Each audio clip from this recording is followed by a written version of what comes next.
A home with cats and dogs can be 1,000 times more allergenic. प्यार तो है, लेकिन क्या आपके पेट्स आपके बच्चे की हेल्थ बिगाड़ रहे हैं?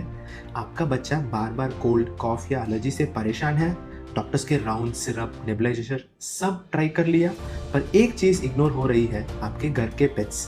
कैट्स और डॉग्स के बाल, थूक, स्वेट और इवन यूरिन, ये सब एलर्जी ट्रिगर कर सकते हैं। और ये एलर्जिक रिएक्शन हो सकता है क्रॉनिक कॉफ, कोल्ड, वीजिंग, ब्लॉक नोज के फॉर्म में।